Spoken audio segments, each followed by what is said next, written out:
नमस्कार दोस्तों, आप देख रहे हैं आपका अपना YouTube channel SSC academy. SSC academy में आपका स्वागत है।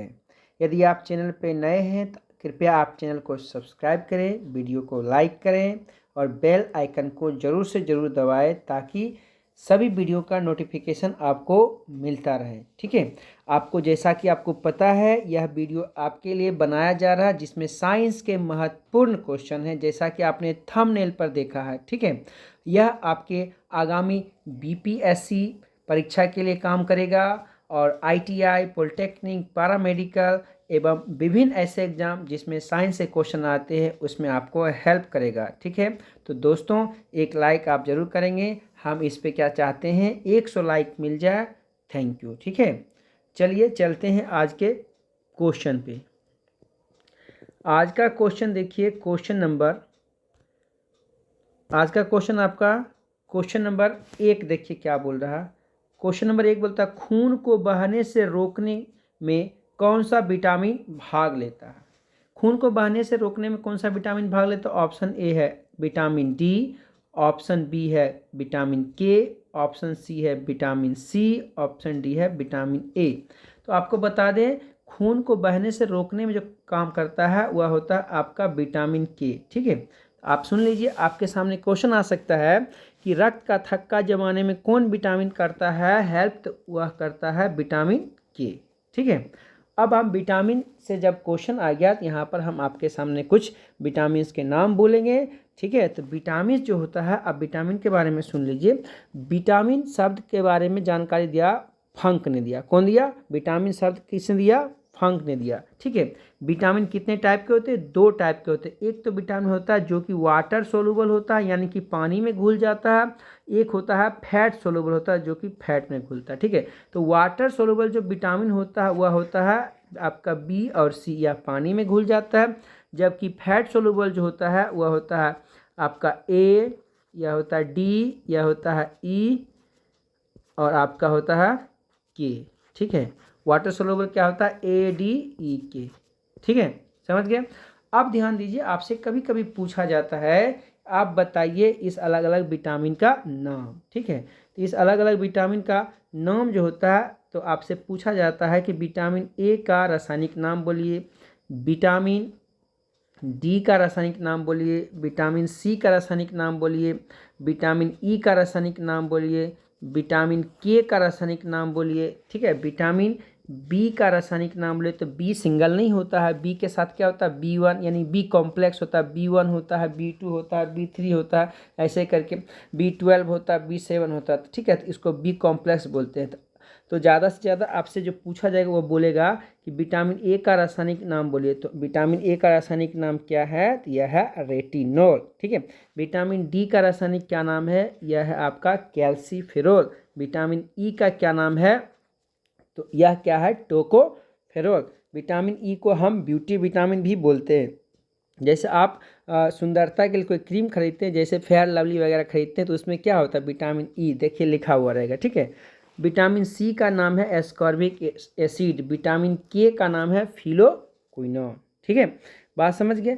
कभी कभी आपसे पूछा जा सकता है कि विटामिन ए से कौन सा बीमारी होता है? विटामिन ए की कमी से आपको रतौंधी बीमारी होता है। ठीक है, विटामिन डी की कमी से क्या होता है?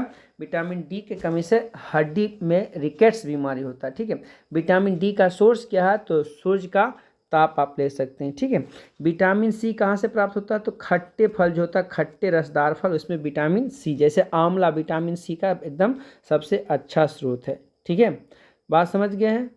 चलिए, विटामिन ई के लिए सबसे अच्छा स्रोत जो होता है वो अंकुरित अनाज होता है, उसमें से भी सबसे अच्छा गेहूं का जो अंकुरण होता है वह सबसे अच्छा होता है। विटामिन ई की कमी से क्या होता है? बांझापन हो जाता है। क्या होता है? बांझपन हो जाता है। ठीक है, चलिए आगे चलते हैं।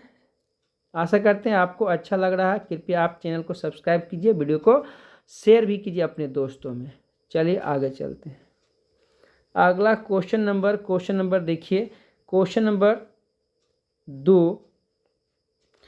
तो क्वेश्चन नंबर 2 आपको बोल रहा है, ध्यान दीजिए, बोल रहा है कि 1 ओम मीटर को नीचे दिए गए चित्र में दर्शाए टर्मिनल ए और बी के मध्य में लगाया जाता है, यह मीटर मान पढ़ेगा। ठीक है, तो सबसे पहले देखिए यहाँ क्या बोला? ओम मीटर नहीं, ओम मीटर क्या बताता है? ओम मीटर बताता है कितना प्रतिरोध है। इसका मतलब यह हुआ, यह जो इमेज आपको दिखा रहा बता रहा है इस इमेज में समतुल्य प्रतिरोध कितना हुआ है, यह आपको बताना है। ठीक है, ऑप्शन नंबर ए क्या बोल रहा है? 2 ओम, ऑप्शन नंबर बी है 3 ओम, ऑप्शन सी है 4 ओम, ऑप्शन डी है 6 ओम। ठीक है, तो आपको इसका सॉल्यूशन करना होगा।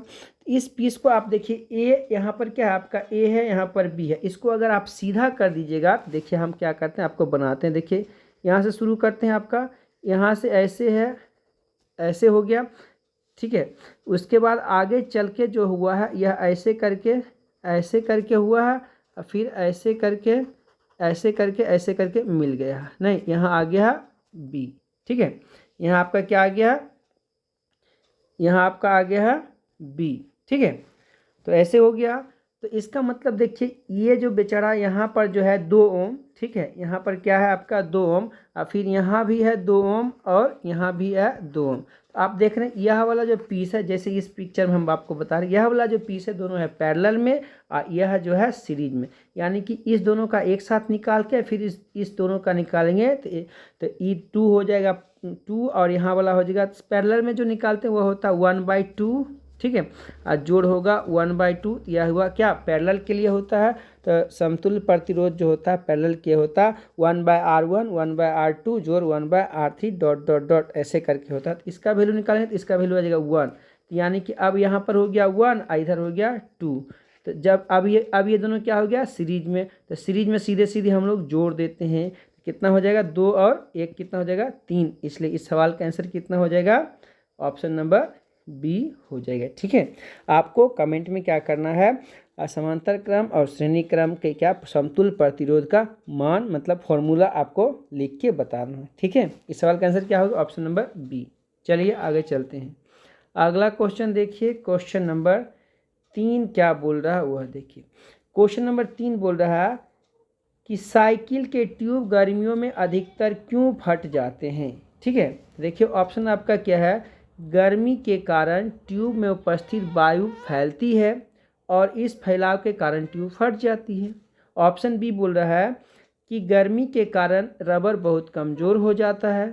ऑप्शन सी बोल रहा है गर्मी के कारण रबर कड़ा हो जाता है और हवा को क्या करता है, एक मिनट, हवा को क्या करता है, ठीक है, और हवा को क्या करता है, और हवा को जगह देने के लिए फैलता नहीं है। ऑप्शन डी आपका क्या है? उपरोक्त में से कोई नहीं। ठीक है, देख लिए, फिर से देखिए, ऑप्शन ए ये वाला है, ठीक है, ऑप्शन बी आप ये पढ़ लीजिए, ऑप्शन सी ये है, ऑप्शन डी ये है। ठीक है, तो ऑप्शन ए बोलता है गर्मी के कारण ट्यूब में उपस्थित वायु क्या होता है? फैलती है, इसी कारण वो फट जाता है। तो यही इस सवाल का आंसर ऑप्शन नंबर ए। ठीक है, बात समझ गए। यदि रबर कमज़ोर हो जाता तो ठंडी में क्यों नहीं फटता है? ठंडी में भी तो रबर कमज़ोर होना चाहिए, ऐसा कुछ नहीं होता। ठीक है, गर्मी में रबर कड़ा हो जाता है, ऐसा भी कुछ नहीं होता। इस सवाल का आंसर क्या हुआ? ए।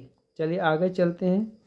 अगला क्वेश्चन देखिए, क्वेश्चन नंबर 4 देखते हैं। क्वेश्चन नंबर 4 क्या बोलता है कि पृथ्वी की कक्षा में स्थापित होने वाला कृत्रिम उपग्रह कौन सा था? ठीक है, पृथ्वी की कक्षा में स्थापित होने वाला कृत्रिम उपग्रह जो था, ऑप्शन नंबर ए क्या है? मेरिनर। ऑप्शन नंबर बी क्या है? स्पुलिका। देखिए लिखा हुआ, हिंदी स्पेलिंग गलत है, अंग्रेजी में स्पुतनिक लिखा हुआ, तो स्पुतनिक लिखा हुआ। सी क्या है आपका? हब्बल है। डी क्या है आपका? अपोलो है। तो पृथ्वी की कक्षा में स्थापित होने पहला जो कृत्रिम उपग्रह है वह है स्पुतनिक। ठीक है, वह क्या था? स्पुतनिक। तो आपको कमेंट में बताना स्पुतनिक कौन सा देश छोड़ा था। ठीक है, कौन सा देश छोड़ा था ये आपको कमेंट में बताना है। और आपको बता देते हैं कि मेरिनर, यह मेरिनर किसका है? संयुक्त राज्य अमेरिका की। मेरिनर किसका है? यूएसए का है। ठीक है, मेरिनर किसका है? यूएसए का है। ठीक है, बात सुन गए।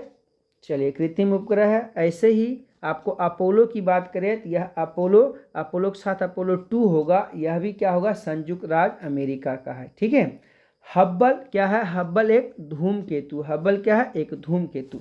आपको कमेंट में यह भी बताना है कि भारत का अपना जो पहला कृत्रिम उपग्रह है वह क्या है। ठीक है, और कब छोड़ा गया यह भी आपको बताना है, किसकी सहायता से छोड़ा गया, ये सारे डिटेल्स आपको कमेंट में लिखना है। ओके, इस सवाल का आंसर क्या है? स्पुतनिक 1, या भी आपको कमेंट में लिखना है। चलिए आगे चलते हैं अगले क्वेश्चन पे।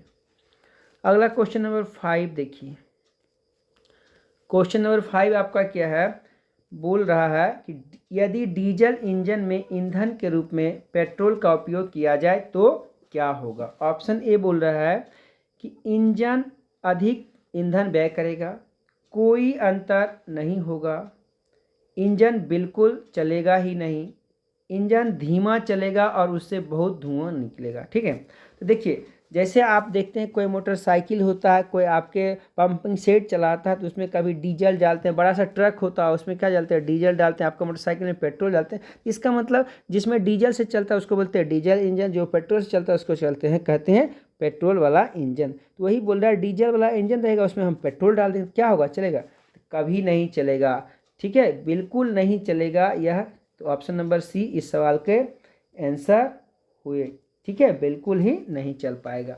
चलिए आगे चलते हैं अगले क्वेश्चन पे। देखिए क्वेश्चन नंबर 6 आपका हो गया। क्वेश्चन नंबर 6 क्या बोलता है कि निर्जलीकरण से शरीर में निम्न की कमी हो जाती है। ठीक है, निर्जलीकरण का मतलब होता है जैसे आपके बॉडी से क्या होगा, बहुत सा पानी उनी निकलने लगेगा। ठीक है, जैसे कि उल्टी होता है तो आपको बहुत बॉडी से पानी निकलता है, आपको दस्त होता है आपके बॉडी से पानी निकलता है। ठीक है, तो पानी तो निकलता है, लेकिन आपके ऑप्शन में क्या है? ऑप्शन ए है पोटासियम क्लोराइड, ऑप्शन बी है इनमें से सभी, ऑप्शन सी है चीनी, ऑप्शन डी है सोडियम क्लोराइड। तो निर्जलीकरण में इनमें से जो शरीर में होता है आपका सोडियम क्लोराइड की कमी। सोडियम क्लोराइड मतलब होता है साधारण नमक नहीं, यह होता है NaCl। ठीक है, जैसे आपको देखिए किसी व्यक्ति को उल्टी होगा, दस्त होगा, उसको क्या बोलेगा? नमक चीनी का पानी घोल के पिलाइए कुछ देर के लिए। ठीक है, इस सवाल का आंसर क्या होगा? Option number D. ठीक है, तो ठीक हो जाता है ऑप्शन नंबर डी। ठीक है, समझ में आ गया? चलिए आगे चलते हैं अगले क्वेश्चन पे। दोस्तों यदि आप चैनल पे बिल्कुल नए हैं तो आप चैनल को सब्सक्राइब कीजिए, थोड़ा सा सपोर्ट कीजिए, आप वीडियो को शेयर कीजिए। ठीक है, आपसे रिक्वेस्ट है आप वीडियो को शेयर कीजिए, तब आपके लिए और भी अच्छे काम जैसे चैप्टर वाइज बात कीजिएगा वह भी हम करेंगे। तो थोड़ा सा हम आपसे निवेदन करेंगे कि आप वीडियो को शेयर कीजिए, ज़्यादा से ज़्यादा लोगों को पहुंचाइए, तब हमको काम करने में मज़ा भी आएगा। ठीक है, कोई भी आदमी, ठीक है, आपके लिए हम काम कर रहे हैं, आपको किसी प्रकार का फीस नहीं लेंगे। आप लोग क्या कीजिए, आप वीडियो को शेयर कीजिए। चलिए चलते हैं क्वेश्चन नंबर 7 क्या बोल रहा? विषैले सांपों के विष ग्रंथि परिवर्तित होते हैं। ऑप्शन नंबर ए क्या बोल रहा है? यकृत ग्रंथि से, ऑप्शन बी बोल रहा है पीयूष ग्रंथि, ऑप्शन सी बोल रहा है लाड़ ग्रंथि, ऑप्शन डी बोल रहा है उपरोक्त में से सभी। ठीक है, तो विषैला जो सांप होता है, तो विषैला सांप देखिए हमारे बॉडी में, हमारे भी मुंह में क्या होता है? ग्रंथियां अलग अलग होती है। तो लार ग्रंथि, आपके मुंह से जो लार टपकता है, ठीक है, वह ग्रंथि होता है लार ग्रंथि। तो सांप में जो विष ग्रंथि होता है वह लार ग्रंथि ही परिवर्तित हो जाता है। किसमें? विष ग्रंथि में, तो लार ग्रंथि हो गया। ठीक है, अब यकृत के बारे में बात करते हैं तो आपको पता है यकृत क्या ह्यूमन बॉडी की सबसे बड़ी ग्रंथि। पीयूष ग्रंथि आपका कहाँ होता है? ब्रेन में पाया जाता है। ठीक है, पीयूष ग्रंथि कहाँ पाया जाता है? ब्रेन में पाया जाता है। चलिए, और कभी कभी क्वेश्चन आपसे पूछा जा सकता है लार ग्रंथि, लार में क्या निकलता है? लार में होता है टाइलिन। लार में क्या होता है? टाइलिन नाम का रसायन किसमें होता है? लार में होता है। चलिए आगे चलते हैं अगला क्वेश्चन नंबर आपका देखते हैं, क्वेश्चन नंबर 8। ठीक है, क्वेश्चन नंबर 8 आपका क्या बोल रहा है? सूर्य मुक्ता किस पदार्थ का बना है? तो सूर्य मुक्ता किस पदार्थ का बना, ऐसा क्वेश्चन है। ऑप्शन नंबर ए है लोहा, ऑप्शन नंबर बी है कोल माने कोयला, ऑप्शन नंबर सी है हाइड्रोजन, ऑप्शन डी है यूरेनियम। तो आपको पता है हमारा जो सन है यह क्या बना है?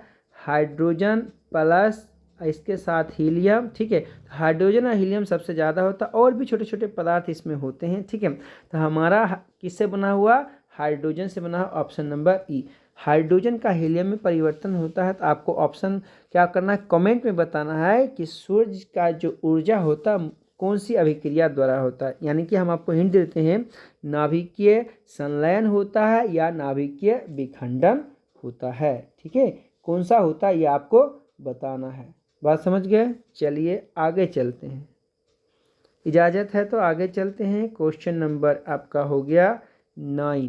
क्वेश्चन नंबर 9 देखिए, बोल रहा है पृथ्वी पर दिखने वाला सबसे प्रकाशमान ग्रह कौन सा है। ठीक है, ऑप्शन नंबर ए क्या है, मंगल, ऑप्शन बी है प्लूटो, ऑप्शन सी है शुक्र, ऑप्शन डी है चंद्रमा। यानी पृथ्वी पर से हम किसी को देखते हैं तो सबसे प्रकाशमान का मतलब क्या हुआ, सबसे चमकीला ग्रह। आपको पता है चमकीला ग्रह किसको बोलते हैं, शुक्र को बोलते हैं। किसको बोलते हैं, शुक्र को। शुक्र के बारे में और भी कहा जाता है, शुक्र को हम क्या बोलते हैं, वीनस अंग्रेजी में बोलते हैं, और इसको क्या बोलते हैं, सांझ का तारा और भोर का तारा शुक्र को कहा जाता है। ठीक है, मंगल के बारे में जानते हैं तो मंगल को पृथ्वी का जुड़वा ग्रह भी कहा जाता है। ठीक है, मंगल को पृथ्वी का जुड़वा ग्रह। प्लेटो क्या है, आपका बौना ग्रह है। प्लेटो अब आपके ग्रह में नहीं है। ठीक है, प्लेटो को बौना ग्रह कहा। तो हमारे सौर मंडल में कितने ग्रह हैं, तो 8 ग्रह हैं। ठीक है, 8 ग्रह हैं। आपको 8 ग्रह के नाम क्या करना है, कमेंट में लिख के बताना है। ठीक है, और क्रम से लिखना। जैसे यहाँ पर सन होगा तो यहाँ पर क्या होगा, यहाँ पर क्या होगा, यहाँ पर क्या होगा, इसको सीरियल में आपको सजा के दिखाना है। ठीक है, मतलब आपको लिखना है। ठीक है, तो 8 ग्रह क्या होगा, देखिए पहला क्या है, दूसरा क्या है, तीसरा क्या है, चौथा क्या है, पाँचवा, छठा, सातवां और आठवां। ठीक है, इसी का नाम आपको सीरियल में ही लिख के दिखाना है। ठीक है, बात समझ गए। अब देखिए चंदा मामा क्या है, चंदा मामा आपका उपग्रह है। यह किसका उपग्रह है, यह आपका पृथ्वी का। पृथ्वी के बारे में हमको पता है कि पृथ्वी के बारे में आपके क्वेश्चन पूछता है कि नीला ग्रह किसे कहते हैं, नीला ग्रह पृथ्वी को कहते हैं। ठीक है, लाल ग्रह किसे कहते हैं, तो लाल ग्रह मंगल को कहते हैं। बृहस्पति को कौन सा कहते हैं, तो पीला ग्रह कहते हैं। काला ग्रह किसको कहते हैं, तो शनि को कहते हैं। ठीक है, बात समझ में आ गया। छल्ला किसके पास है, तो शनि के पास है। शनि के अलावे और किसी के पास है, तो आप ये आपको कमेंट में आपको लिखना, शनि के अलावे और भी किसी के पास छल्ला है। ठीक है, सबसे छोटा ग्रह कौन है, सबसे बड़ा ग्रह कौन है। ठीक है, सबसे छोटा ग्रह बुध है और सबसे बड़ा ग्रह आपका बृहस्पति है। ठीक है, पृथ्वी कितने नंबर का है, पृथ्वी 5 नंबर का है। ठीक है, पृथ्वी 5 नंबर का है। ठीक है, चलिए आगे चलते हैं, अगला क्वेश्चन देखते हैं। क्वेश्चन नंबर आपका देखिए, क्वेश्चन नंबर 10। क्वेश्चन नंबर 10 क्या बोल रहा है वह देखिए। क्वेश्चन नंबर 10 बोल रहा है कि केचुआ किससे शोषण करता है। ठीक है, केचुआ किससे शोषण करता है। ऑप्शन ए है फेफड़ा से, ऑप्शन बी है चमड़ी से, ऑप्शन सी है मुंह से, ऑप्शन डी है किसी से भी नहीं। तो किसी से भी नहीं, बिना शोषण का जिंदा कैसे रहेगा। ठीक है, तो केचुआ जो आपका शोषण करता है वह किससे करता है, आपका चमड़ी से शोषण करता है। ठीक है, फेफड़ा से, यानी कि मनुष्य किससे करता है, फेफड़ा से करता है। ठीक है, मनुष्य किससे शोषण करता है, फेफड़ा से करता है। ठीक है, कभी कभी आपके सामने क्वेश्चन आएगा मछली किससे शोषण करता है, तो मछली किससे करता है, गिल से करता है। तिलचट्टा किससे शोषण करता है, यह ट्रेकिया से करता है। तिलचट्टा किसे करता है, ट्रेकिया। और आपको बता दें यह जो आप क्या देखते हैं, मेढक देखते हैं, तो मेढक के तीनों चीज़ से सांस लेता है, यानी कि गलफड़ा गिल से भी ले सकता है, फेफड़ा से भी ले सकता है, और आपका त्वचा से। इसके अलग अलग स्टेज होते हैं। ठीक है, चलिए आगे चलते हैं अगले क्वेश्चन पे। Question number 11। ठीक है, क्वेश्चन नंबर 11। क्वेश्चन नंबर 11 बोल रहा कि खराटे लेकर सो रहे व्यक्ति की श्वसन क्रिया होती है। खराटे लेकर सो रहे व्यक्ति की श्वसन क्रिया होती है। ऑप्शन ए की बोल रहा है अधिकतम, ऑप्शन बी बोल रहा है न्यूनतम, ऑप्शन सी बोल रहा है कभी कभी अधिकतम, ऑप्शन डी बोल रहा औसत। तो खराटा लेकर सोता आपने देखा होगा आपके घर में या आसपास पड़ोस में कोई व्यक्ति सोते हुए, सोने घड़ी मुंह से उसकी आवाज़ निकलता, खर ऐसे करके आवाज़ निकलता है। ठीक है, सोते घड़ी। तो पूछ रहा इस समय में उसका शोषण की क्रिया जो होती है वह कैसा होता है, अधिकतम होता है कि न्यूनतम होता है कि क्या होता है। ठीक है, तो इस सवाल का जो आंसर है वह आपका होता है न्यूनतम, यानी कि नॉर्मल ही सांस लेते रहता। ठीक है, और इसका खराटे लेने का सांस से कोई संबंध नहीं होता, सांस ज़्यादा ले रहा कम रहा ऐसा कोई बात नहीं। ठीक है, तो यह जो व्यक्ति खराटा लेता है, थोड़ा सा सुन लीजिए। खराटा जो लेता है तो देखिए, खराटा लेता है तो इसका मुंह देखिए, किसी व्यक्ति का मुंह के अंदर जो देखिएगा, आप मुंह आ कीजिएगा तो उस मुंह के अंदर देखिएगा ऐसे करके एक लटका हुआ पीस होता है। ठीक है, उसको हमारे गाँव के भाषा में क्या कहते हैं, खांसी से उसको बोलते हैं, हमारे गाँव के भाषा में लुबलुबी बोलते हैं। जैसे आप देखिए उंगली जैसा आकार, यही क्या होता है, इसमें एक खराबी बोले कुछ बोले, यह उस व्यक्ति के सोते समय थोड़ा सा लंबा है उसका बढ़ जाता है, इसलिए सांस लेने में वो थोड़ा फड़फड़ाता है तो आवाज़ करता है। ठीक है, समझ गए हैं। चलिए आगे चलते हैं, अगला क्वेश्चन देखिए, क्वेश्चन नंबर 12। क्वेश्चन नंबर 12 देखिए वो क्या बोल रहा है। क्वेश्चन नंबर 12 बोल रहा है कि निम्नलिखित में से कौन सा रक्त समूह व्यक्ति को दिया जा सकता है जिसका रक्त समूह ए है। ठीक है, ऑप्शन ए बोल रहा है मात्र ए, ऑप्शन बी बोल रहा है या तो ए या तो ओ, ऑप्शन सी बोल रहा है मात्र ए बी या ओ, ऑप्शन डी बोल रहा है ओ। ठीक है, तो आपको बता दें जिस व्यक्ति का पहले नंबर ब्लड ग्रुप जो रहता है वो तो उसको दे ही सकते हैं, लेकिन एक ऐसा ब्लड ग्रुप है जो सभी को दिया जा सकता है, वह ब्लड ग्रुप क्या है? ओ। नहीं, ओ ब्लड ग्रुप ऐसा है जो सभी व्यक्ति को दिया जा सकता है, इसको बोलते हैं यूनिवर्सल डोनर। वैसे ही जब आपका ए बी होता है इसको बोलते हैं यूनिवर्सल एक्सेप्टर, ये सभी व्यक्ति का ब्लड ले सकता है। ठीक है, इस सवाल का ऑप्शन क्या होगा? ए वाला को हम ए दे सकते हैं और ओ दे सकते हैं, ऑप्शन नंबर बी। ठीक है, थोड़ा सा और डिटेल से बात करेंगे तो आपने कभी देखा हो ब्लड ग्रुप के ऊपर जैसे प्लस हो ए रहेगा, ठीक है, और इसके ऊपर माइनस ए रहेगा। तो आपको कमेंट में बताना है कि ओनली ओ की बात नहीं करेंगे, ओ पर प्लस होगा कि माइनस होगा, जिसको हम यूनिवर्सल डोनर कहेंगे। ये आपको ऑप्शन में लिखना है।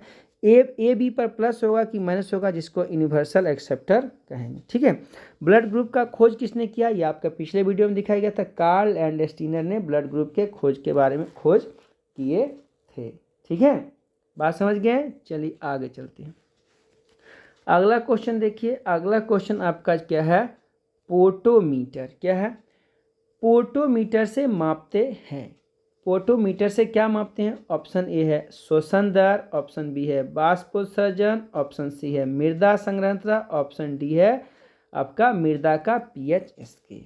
ठीक है दोस्तों, आपको बता दें यदि आपने एएलपी का फॉर्म भरा है या आपके कोई दोस्त मित्र एएलपी का फॉर्म डाले हैं तो उसके लिए यह क्वेश्चन बहुत ही रामबाण है, उसके परीक्षा में आने की बहुत ही संभावना है। ठीक है, इसलिए आप अपने दोस्तों को शेयर भी कीजिए। ठीक है, तो पोटोमीटर से हम क्या मापते हैं? पोटोमीटर से बाष्पोत्सर्जन मापते हैं। ठीक है, जैसे आप देखते हैं एक पौधा होता है तो पौधा का आप गौर से देखिएगा। ठीक है, पौधा की पत्ती होता है तो इस पत्ती से क्या होता है? पौधा की जो पत्तियां होती है इससे क्या होता है? पानी टपकते रहता है। ठीक है, आपने देखा होगा, तो यही क्या होता है? बाष्पोत्सर्जन होता है। इसको मापने का जो मीटर होता है मतलब स्केल होता है उसको बोलते हैं पोटोमीटर। क्या बोलते हैं? पोटोमीटर इसको बोलते हैं। ठीक है, आपके सामने एक आ गया पीएच स्केल। तो पीएच स्केल किसने दिया था? ये दिए थे सोरेनसन ने दिया था। पीएच स्केल से क्या मापते हैं? किसी घोल का क्या मापते हैं? क्या बोलते हैं? अम्लीय, क्षारीयता और उदासीन के बारे में मापते हैं। पीएच स्केल में क्या होता है? आपका बीच में होता है आपका 7, और 7 से कम जो होता है उसको अम्लीय बोलते हैं, 7 से अधिक बोलता है क्षारीय, और 7 को क्या बोलते हैं? उदासीन बोलते हैं। ठीक है, चलिए आगे चलते हैं। क्वेश्चन नंबर आपका आ गया है, क्वेश्चन नंबर कितना आ गया? 14।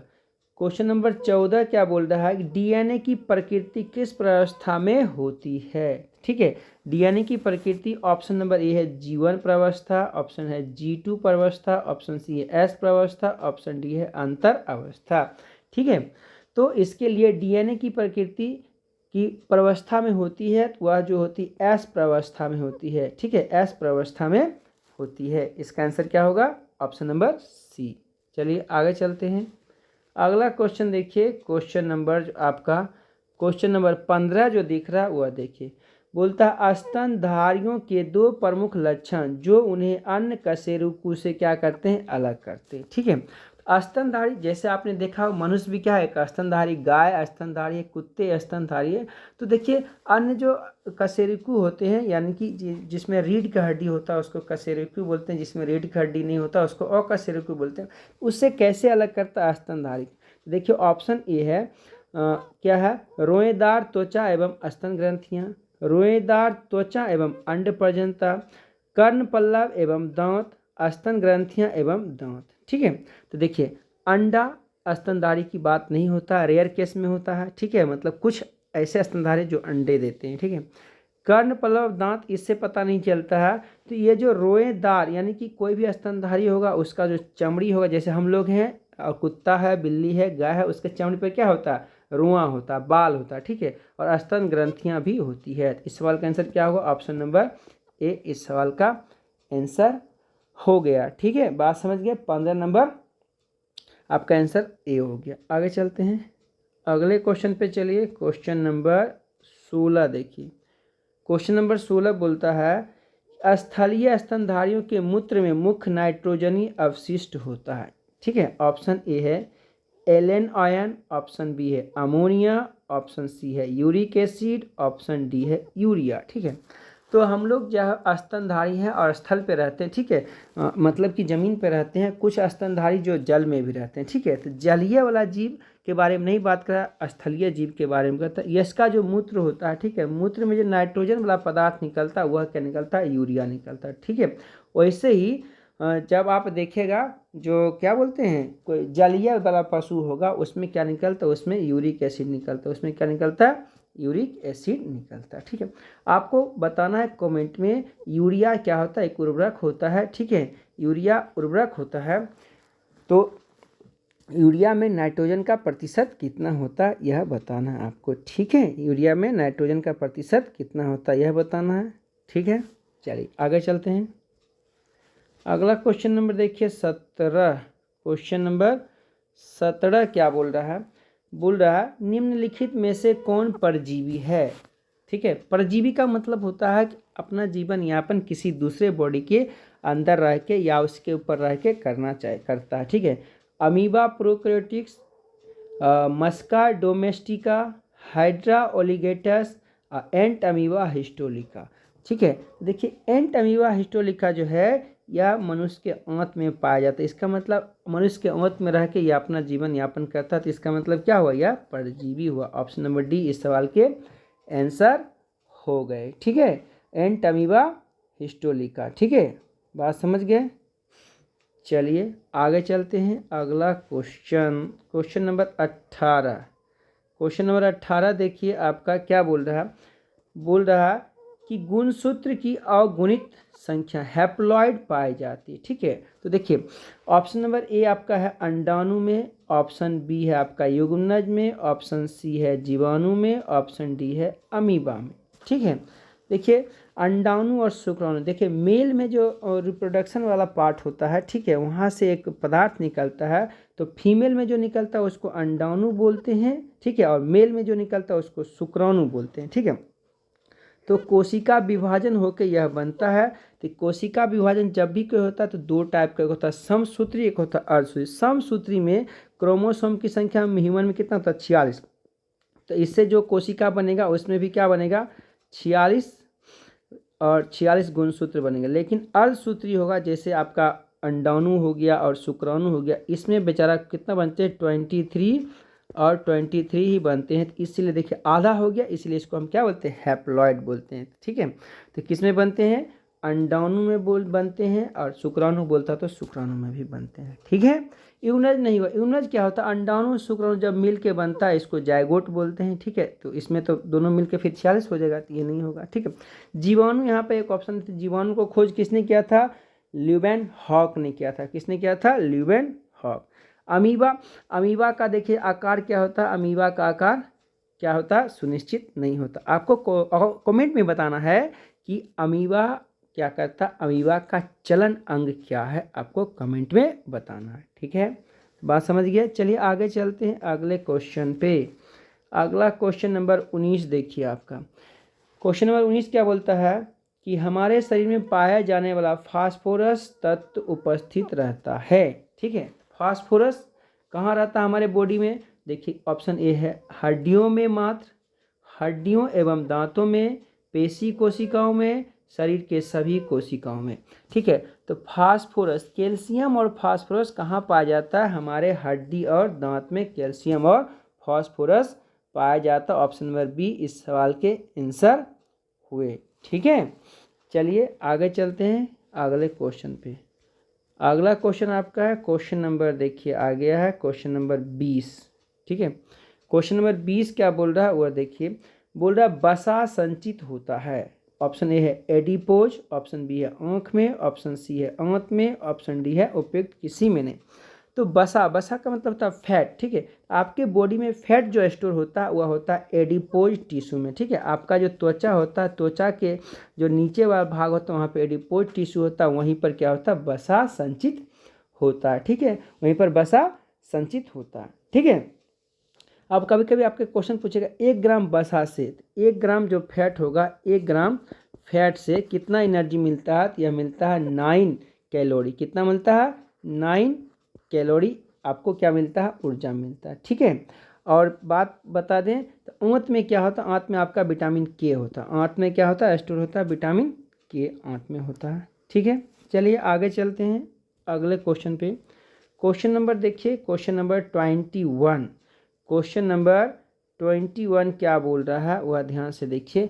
बोल रहा है क्वेश्चन नंबर 21 आपको बोल रहा है 2123 बटा 2123 किसका डेंटल फॉर्मूला है। ठीक है, तो देखियो ऑप्शन ए है कुत्ते का, ऑप्शन बी है मगर का, ऑप्शन सी है सांड का, ऑप्शन डी है आदमी का। ठीक है, तो हमारे ह्यूमन में जो दांत होते हैं वह ऐसे होते हैं। ठीक है, यहाँ पर ऐसे करके दांत होते हैं। तो यह जो दांत होता है, ठीक है, इंसीजर होता है, केनाइन होता है, प्री मोलर होता है और मोलर होता है। ठीक है, तो 2123 जो होता है यह क्या होता है? आदमी के दांत का फार्मूला। इसका मतलब 2 जो होता है यानी कि एक पार्ट में, ठीक है, नीचे वाला पार्ट में, ठीक है, तो ऐसे होता है। तो 2 गो आपका क्या होगा? 2 क्या होता है? इंसीजर होता है। उसके बाद यहाँ देखिए इसके आधा पार्ट में इधर में 2 गो क्या होगा? इंसीजर होगा। यहाँ से एक होगा केनाइन होगा, फिर प्री मोलर होगा, फिर मोलर होगा। ठीक है, ऐसे करके दांत होता है। तो यही आपको बताता है। ठीक है, समझ गया? इस सवाल का ऑप्शन क्या होगा? ऑप्शन नंबर यहाँ आदमी का दांत सी में लिखा हुआ। ठीक है, ऑप्शन नंबर सी आदमी का दांत का ये फार्मूला है। ठीक है, चलिए आगे चलते हैं, अगला क्वेश्चन देखते हैं। क्वेश्चन नंबर आपका 22 देखिए। बोलता है वास्तविक नाभिक पाए जाते हैं। ऑप्शन ए है बैक्टीरिया और वायरस में, ऑप्शन बी है कवक कोशिका और उच्च पादप कोशिका में, उच्च पादप कोशिका में, उपयुक्त में से सभी में। ठीक है, तो वास्तविक नाभिक देखिए, नाभिक के हिसाब से जब हम देखते हैं तो जीव जो होता है 2 प्रकार के होते, एक होता है प्रोकैरियोटिक, एक होता है यूकैरियोटिक। तो प्रोकैरियोटिक में जो होता है नाभिक विकसित नहीं होता, प्रोकैरियोटिक में नाभिक विकसित नहीं होता। तो बैक्टीरिया प्रोकैरियोटिक में होता है, तो ये ऑप्शन तो नहीं होगा। ठीक है, और देखिए यहाँ बोल रहा है कवक और उच्च पादप कोशिका में, तो कवक में भी कुछ अच्छा से उतना नहीं होता है, वास्तविक नाभिक नहीं होता है। ठीक है, तो यह भी आपका आंसर नहीं होगा। उच्च पादप कोशिका यानी कि पौधा का जो पौधा हुआ उच्च पादप कोशिका। ठीक है, सिर्फ पादप बोलता है वहाँ भी कुछ पादप भी होते हैं निम्न कोटि, उसमें भी नहीं होता है अच्छी तरह से विकसित। तो पूरा विकसित जो नाभिक पाए जाते हैं उत्पादप कोशिका में पाए जाते हैं। ठीक है, जबकि जीव जंतु में जीव जंतु भी उच्च का होगा उसमें पाए जाते हैं। ठीक है, इस ऑप्शन के हिसाब से आपका आंसर क्या हुआ? सी हो गया। ठीक है, तो आपको कमेंट में बताना है प्लांट का जो सेल होता है उसका सेल वॉल किसका होता है। ठीक है, बैक्टीरिया का जो सेल वॉल होता है वह किसका होता है, और कवक का सेल वॉल होता है वह किसका बना होता है। ठीक है, यह आपको कमेंट में बताना है। चलिए आगे चलते हैं अगले क्वेश्चन पे। क्वेश्चन नंबर आपका 23 देखिए। क्वेश्चन नंबर 23 बोल रहा है कि एक ही पौधे के 2 विभिन्न पुष्पों के बीच होने वाले परागण क्या कहलाते हैं। ठीक है, देखिए परागण क्या होता है? परागण का मतलब होता है जैसे कि आप देखते होंगे ऐसे करके। ठीक है, आपका क्या होता है? आपका फूल होता है, ये हो गया फूल। ठीक है, यहाँ पर क्या होता है? अंडाशय होता है। ठीक है, इसके अंदर ओव्यूल होता है, यही क्या बनता है? बीज। तो और बाकी ऐसे करके जो होते हैं, ठीक है, ये सब फूल का एसोसरीज अंग हुआ। ठीक है, और ऐसे करके आप देखते होंगे। ठीक है, यह जो आप ऐसे करके देखते हैं यह होता पुष्प, क्या होता है? नर मेल अंग होता है। यह जो आप देख रहे हैं बीच में यह फीमेल पार्ट होता है फूल का। ठीक है, एंडोसियम और गाइनोसियम। एंडोसियम नर अंग होता है। तो यहाँ पर आप देखेंगे कि यहाँ पर दाना मतलब पाउडर जैसा लगा होता है, वही परागकण। ये परागकण इससे उठ के इसमें जाता है, तब क्या होता है? निषेचन की प्रक्रिया होती है। ठीक, इसी प्रक्रिया को हम क्या बोलते हैं? परागण बोलते हैं। तो देखिए कभी कभी क्या होगा, इसी पुष्प से इसी पुष्प में जाएगा, लेकिन आपका एक पौधा है, एक पौधा में यहाँ पर एक फूल है, एक पौधा में यहाँ फूल है, यहाँ से उठ के यहाँ जाएगा। तो अलग कभी इस पुष्प से होगा, इस पुष्प में अलग बात बोला जाएगा, इस पुष्प से इस पुष्प में अलग बात होता है। कभी कभी होता है कि पौधा ही चेंज होता है, एक पौधा से दूसरे पौधा में जाता है। ठीक है, तो ये बोल रहा है कि पौधा एक ही रहेगा लेकिन पुष्प अलग अलग होगा। इस प्रकार के परागण का क्या नाम है? इस प्रकार के परागण का नाम है गेटिनोगेमी। क्या होता है? गेटिनोगेमी इसका नाम होता है। ठीक है, बात बुझ गए? तो परागन जो होता है एक होता है स्वपरागन, एक होता है पर परागन। ठीक है, तो बात समझ गए।